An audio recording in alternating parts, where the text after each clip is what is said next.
குழந்தைகளுக்கான சத்திய கதைகள். கதை எண் 22.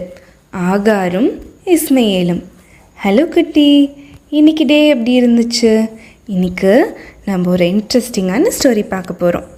குட்டி, போன கதையில் மெல்கிசதேக் ராஜா பற்றி பார்த்தோம் இல்லையா? அவர் ஆபிராமுக்கு எப்படி ஆசீர்வாதம் கொடுத்தாருன்னு பார்த்தோம். இன்னைக்கு ஆபிராம் வீட்டில் நடந்த இன்னொரு ஸ்டோரி பார்க்க போகிறோம். ஆபிராமும் சாராயும் கானான் தேசத்தில் ரொம்ப சந்தோஷமாக வாழ்ந்துட்டு இருந்தாங்க. தேவன் ஆபிராம்கிட்ட, நீ வானத்தை அண்ணாந்து பாரு, அங்கே இருக்க ஸ்டார்ஸ் எல்லாம் உன்னால் கவுண்ட் பண்ண முடியுமா, அவங்கள கவுண்ட் பண்ணி சொல்லுன்னு சொன்னாராம். அதுக்கப்புறம் ஆபிராமை பார்த்து, உன் சந்ததியை இந்த ஸ்டார்ஸ் மாதிரி பெருக பண்ணுவேன்னு ப்ராமிஸ் பண்ணாராம். ஆனால் ப்ராப்ளம் என்னென்னா, வருஷம் ஓடிக்கிட்டே இருந்தது, அவங்களுக்கு குழந்தையே பிறக்கலையாம். ஆபிராமும் சாராயும் வயசானவங்க ஆயிட்டாங்க. ஐயோ, தேவன் சொன்ன ப்ராமிஸ் எப்போ நடக்குமோன்னு சாராய்க்கு கவலை வந்துருச்சு. அதனால அவங்களாம் ஒரு பிளான் பண்ணாங்களாம். சாராய் வீட்டில் வேலை செய்கிற ஒரு பெண் இருந்தாங்களாம். அவங்க பேர் ஆகார். சாராய் ஆகார்கிட்ட போய், நீங்கள் ஆபிராமை கல்யாணம் பண்ணிக்கோங்க, உங்களுக்கு ஒரு குழந்தை பிறக்கும் இல்லையா, அதை நம்ம குழந்தை மாதிரி பார்த்துக்கலான்னு சொன்னாங்களாம். அந்த காலத்தில் இப்படி ஒரு வழக்கம் இருந்துச்சு. ஆனால் இது தேவனுடைய பிளானா? கிடையவே கிடையாது.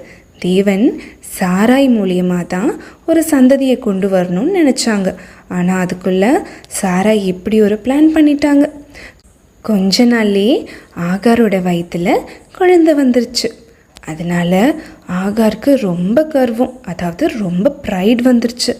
சாராயை அவங்க மதிக்கவே இல்லையா. இதனால் சாராய்க்கும் ஆகாருக்கும் அடிக்கடி சண்டை வந்துட்டே இருந்துச்சான். சாராய் போய் ஆபிராம் கிட்ட கம்ப்ளைண்ட் பண்ணாங்க. ஆகார் என்னை மதிக்கவே மாட்டாங்கன்னு சொன்னாங்க. அதுக்கு ஆபிராம் என்ன சொன்னார் தெரியுமா? அவங்க உன்னோட அடிமை பெண் தான், அவங்க உன் கைக்குள்ளே தான் இருக்காங்க, உனக்கு எது நல்லதுன்னு படுதோ அப்படியே செய்யணும் ஆபிராம் சொல்லிட்டாராம். அப்போ சாரா என்ன பண்ணாங்க தெரியுமா?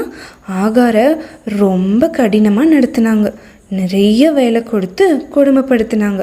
அதனால் ஆகாருக்கு ரொம்ப வருத்தமாகி தனியாக வனாந்திரத்துக்கு ஓடி போயிட்டாங்க. அங்கே வெயிலில் தனியாக பயமாக ஆகார் உட்காந்துட்டு அழுதாங்களாம். ஆனால் ஆகார் அடிமை பெண்ணாக இருந்தாலும் தேவன் அவங்கள மறக்காமல் அவருக்கு செவி கொடுத்தாராம். தேவன் என்ன பண்ணார்? ஒரு தூதனை ஆகார்கிட்ட அனுப்புனாங்க.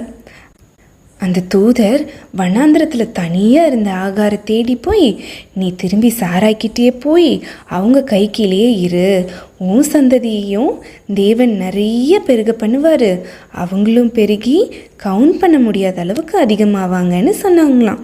அந்த தூதர் இன்னொரு விஷயத்தையும் சொன்னார். நீ இப்போ கர்ப்பவதியாக இருக்க, உனக்கு ஒரு அழகான பாய் பேபி பிறக்கும், தேவன் உன்னுடைய அங்கலாய்ப்பை கேட்டதுனால அவனுக்கு இஸ்மையேல்னு பேர் வைன்னு சொன்னாங்களாம். இஸ்மையேல்ன்ற பேருக்கு என்ன அர்த்தம் தெரியுமா? தேவன் கேட்கிறார்னு அர்த்தமா. ஏன்னா ஆகார் வனாந்திரத்தில் அழுதப்போ தேவன் அவங்களோட அழுகையை கேட்டார் இல்லையா, அதுக்காக தான் இஸ்மையேலுக்கு அப்படி ஒரு பேர் வைக்க சொன்னார் தேவன். அந்த தூதர் ஆகார்கிட்ட இன்னொரு விஷயத்தையும் சொன்னார். இஸ்மையேல் வளர்ந்தா எப்படி இருப்பாருன்றத சொன்னார். இஸ்மையேல் வளர்ந்தா எப்படி இருப்பார் தெரியுமா? ரொம்ப பேட் மனுஷனாக தான் இருப்பாராம். எல்லாரும் அவருக்கு எனிமீஸாக தான் இருப்பாங்கன்றதையும் ஆகார்கிட்ட சொன்னார். இதுக்கப்புறம் ஆகார் நம்ம தேவனுக்கு ஒரு பேர் வச்சாங்க. அது ஏன்னு பார்க்கலாமா? என்னை பார்த்த தேவனை நானும் இப்போ பார்த்துட்டேன்னு சொல்லி நீர் என்னை காண்கிற தேவன்னு பேர் வச்சாங்களாம். கொஞ்ச நாள்லேயே இஸ்மையேல் பிறந்தார். அப்போ ஆபிராமுக்கு 86 இயர்ஸ் ஆச்சான். இஸ்மையேலும் ஆபிராமோட பையன் தானே, அதனால் தேவன் அவனையும் ஆசீர்வதிப்பேன்னு சொன்னார். ஆனால் தேவன் முன்னாடி கொடுத்த ப்ராமிஸ் என்ன? சாராய் மூலியமாக தான் சந்ததி வரும்னு சொல்லியிருந்தார் இல்லையா? அந்த சந்ததி எப்படி வரும்னு நம்ம நெக்ஸ்ட் ஸ்டோரிஸ்லாம் பார்க்கலாம். இப்போ பார்த்த இஸ்மையேல் ஆகார் ஸ்டோரியிலேருந்து நமக்கு என்ன லெசன்னு நம்ம பார்க்கலாமா? நம்ம சேடாக இருக்கும்போதும் தனியாக இருக்கும்போதும் நம்மளை யாருமே கவனிக்கலையே, யாருமே பார்க்கலையேன்னு நினைப்போம் இல்லையா? ஆனால் அது ரொம்ப தப்பு. தேவன் நம்மளை எப்போவுமே பார்த்துட்டே தான் இருக்கார். நம்ம சொல்கிற சின்ன சின்ன ஜெபத்தையும் தேவன் கேட்டுகிட்டே தான் இருக்கார். எப்படி ஆகாரையும் இஸ்மாயிலையும் தேவன் தனியாக விடாமல் கைவிடாமல் இருந்தாரோ, உங்களையும் தேவன் எப்போவுமே கைவிட மாட்டார். சரி, இப்போ ஸ்டோரியும் முடிஞ்சிருச்சு, லெசனும் பார்த்துட்டீங்க. இப்போது உங்கள் டைரியை எடுத்து இந்த ஸ்டோரியோட டைட்டிலையும் அது எங்கே இருக்குன்றதையும் எழுதலாமா? ஸ்டோரியோட டைட்டில் எழுதிக்கோங்க, அது எங்கே இருக்குன்னு எழுதிக்கோங்க. எங்கே இருக்குன்னு சொல்லவா? ஆதியாகமம் 16ஆம் அதிகாரம்.